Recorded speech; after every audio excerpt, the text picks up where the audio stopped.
So the agenda for today is the following one. After a brief introduction, we'll introduce the concept of ACA for designers. Then I'll share with you some personal experiences on real examples of when it was applied and what went well and what didn't go well. Then briefly touch on technical capabilities and limitations of finite element analysis done with CATIA V5 by designers. Discuss some issues faced when applying such an approach in an industrial context, and then open the session for Q&A.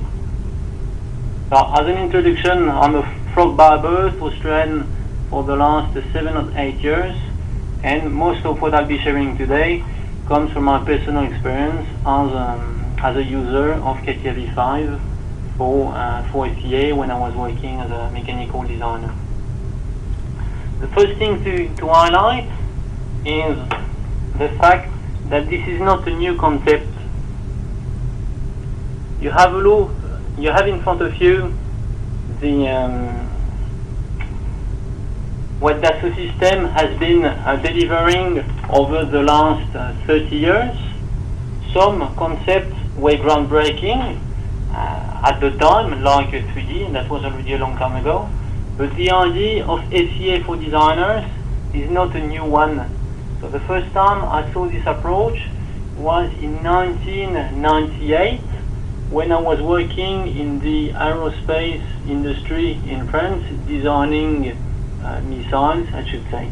Some of my colleagues, designers at the time, were already using ACA in their CAD systems. So what we're sharing here might be new in Australia, but on the around the world, it's something which has been used a lot over the last 15 years now. To explain a bit more what I'm referring by ACA for designers, just summarize in a few slides the traditional product development process. So, in many companies today, you still have the design and the ACA, the analysis, done by different teams using different tools, one after the other. So a designer or a design engineer, whichever name is being used, is going to create in a digital environment a part, is going to do the engineering work, and then if he has concern on vibrations, on stress, on displacement, on strain, he will ask a CA specialist to do the analysis, which is great, but it leads to relatively long development time, and that's for different reasons. The first one is because usually the different teams with workload and priorities not always aligned. The second one is sometimes you have communication issues between the people, because you have to have two people or two teams working on this. The third one is you often have two different systems and no associativity between the ACA data, so the mesh, the boundary conditions, or the loads, and the 3D design data on the other side. And finally, when you use two systems, you often have to translate the geometry and do some cleanup, and that takes time. So altogether, that's the traditional way of working, and that leads to relatively long development cycles. When I mention ACA for designers, what I'm suggesting here is that the person who's doing the design, so the designer or the design, whichever expression you use, is going to do the 3D design with a CAD system like CATIA, and is also going to do some ACA himself. And that leads to a shorter design cycle. I should be clear up front, this doesn't remove the need for complex high-end analysis, usually done by CA specialists or ACA experts. That doesn't remove this need for two reasons, because some mechanical issues still require specific skills, ACA expertise that design engineers do not have, and in some instances it also requires specific software like Abacus, for example, because the FEA capabilities offered by the CAD system are not as comprehensive as the one offered by specialized FEA software like Abacus. However, all in all, that is shortening the time it takes to develop new products. Just take some concrete examples. Many of them I did myself, both as a designer and in doing the FEA. So the first one was several years ago. That was the design and the optimization of a washer for ITW Buildex. So that's a few images here.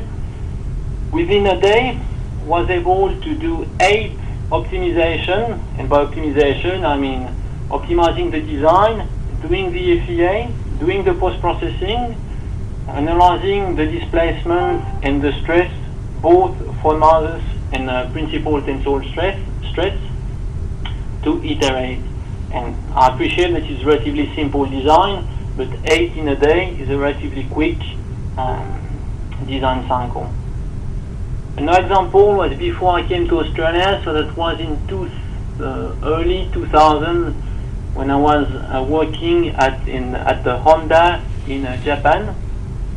I worked for 1 year over there, and within Honda you have a department dedicated to transmission. At that time it was led by a gentleman called Uchida-san, who implemented FEA for designers within his team, making his designers doing relatively complex FEA extremely quickly. And the hour to do the meshing and the analysis of the plan that you see here is a real number, and that's much faster than what is usually done.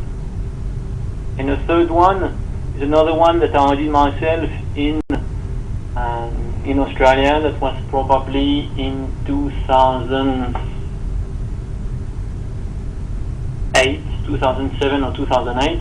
That was for Crown, and that was the optimization of forklift scissors. So you have half of the 3D design on the left. You can see on the right side the mesh. It was a mesh which combined volumetric elements, 2D elements, as well as 1D element for the piston.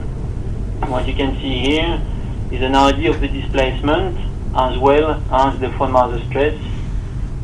The main concern at the time was the principal tensile stress, and it took a while to solve all the issues, as you can see from the value, both for durability and for a catastrophic failure. That's about it on some concrete examples. If we move on to technical capabilities and the limitations that you face when you do the FEA in CATIA V5, you have within the Dassaul Systems portfolio many options to do the finite element analysis. So on the left of the screen you can see tools which can be used by designers to do the FEA themselves, and on the right side tools which probably require an expertise that only FEA specialists have, the most famous one being probably Abacus. So I'm going to touch base on two on the left in the context of this session: CATIA Analysis and Simula Extended Analysis. So that's going to be the scope for the next 5 minutes. For the rest, that would require more time to go through.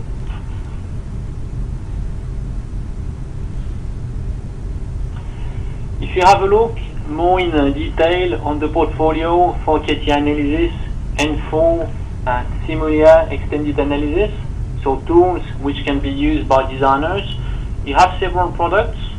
Roughly, what's flagged on this slide as CATIA V5 analysis is for structural, mechanical, linear analysis, and Simula Extended Analysis allows you to do thermal analysis and some simple non-linear structural analysis.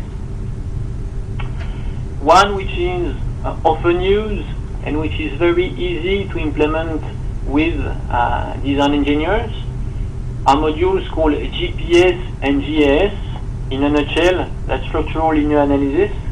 mainly with TE4 and TE10. So we're talking here about tetrahedrons, which are either of the first or the second order, and which allow to have a quick idea of the stress, of the strain, of the displacement, and of the vibration of 3D parts, either at the part level with GPS or at the assembly level with GAS.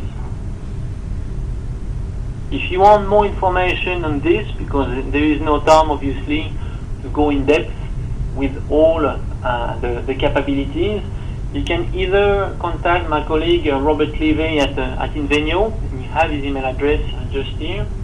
You can also find information on Dassaul Systems website on 3ds.com, both on the CATIA and under Simulia.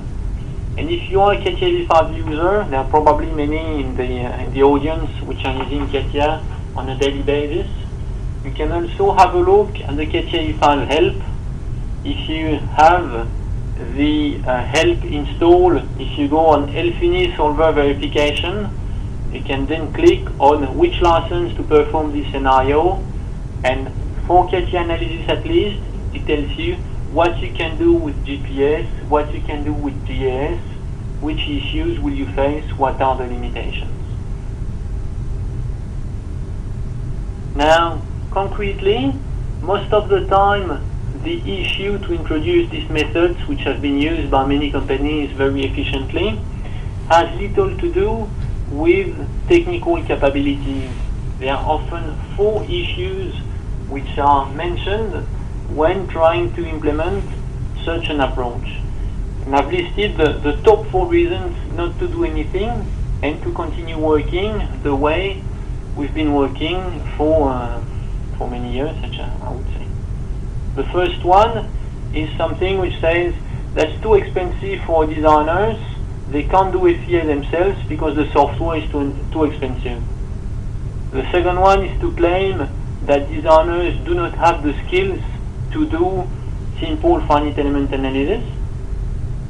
The third one is to say, well, this software with FEA for designers are not good enough compared to high-end FEA software like Abacus.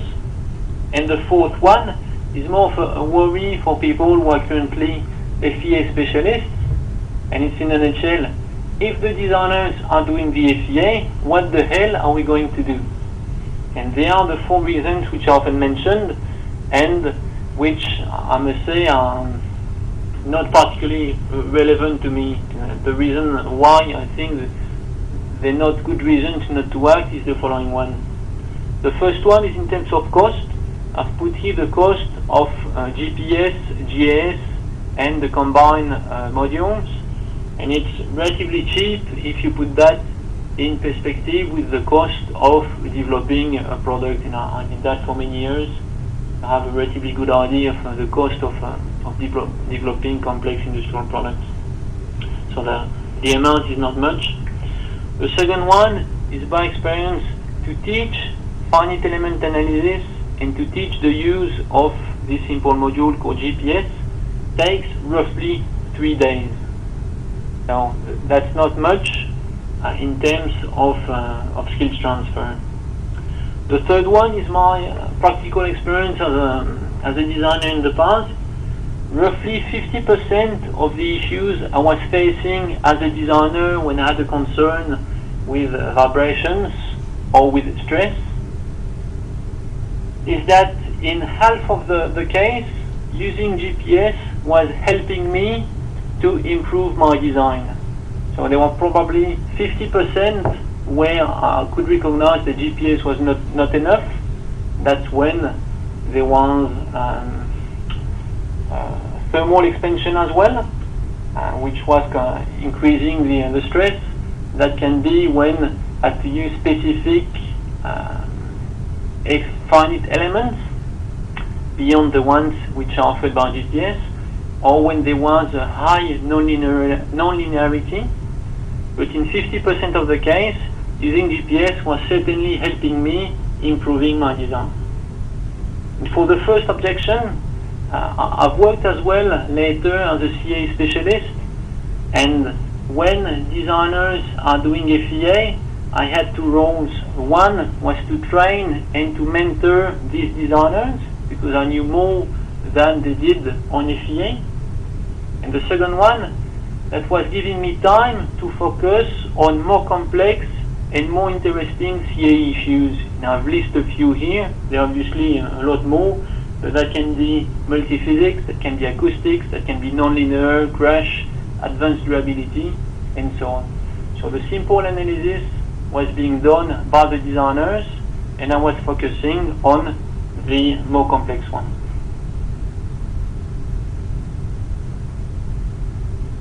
The benefits of changing the way we work is summarized here. The development cycle overall is shorter. There are less design issues and less physical prototypes which are failing. That also breaks the wall between design teams and analysis teams, and sometimes these walls are solid and are worth breaking down. And it also leads to higher morale and less attrition, because once again, by experience, 90% of my colleagues, when I was working in the design office, enjoyed developing new skills, learning new things, doing new things, and introducing FEA to my colleagues had a very positive impact on the joy, or at least the morale, that they had in their respective jobs. That's about it. So we're more or less on time.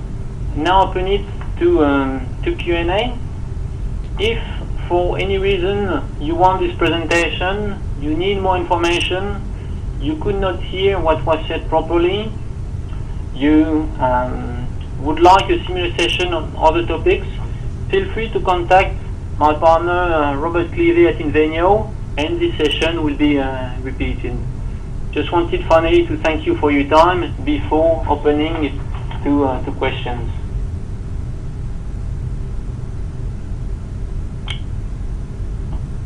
All guests have been unmuted. So everyone should be able to ask questions now. Can you guys see me properly? Yes, we can. Any questions? Anything that you would like to be addressed?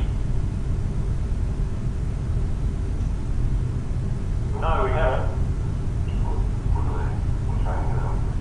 I have one. Have you been wasting your time over the last 25 minutes? No, it's going to be interesting.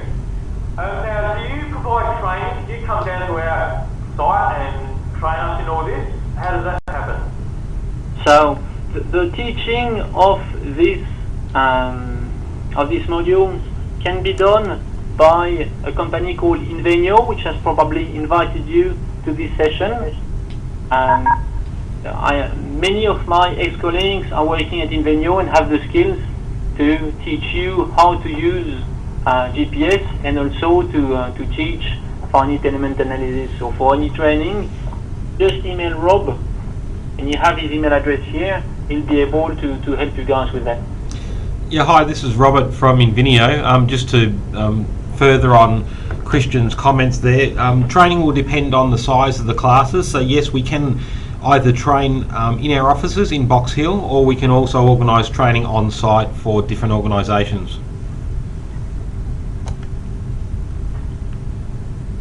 Any other questions? No.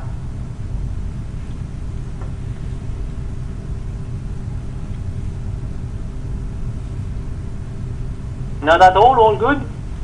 No, thank you. All right, thank you. Alright, thanks for your time guys. Have a great afternoon. Okay, bye. Bye. Bye.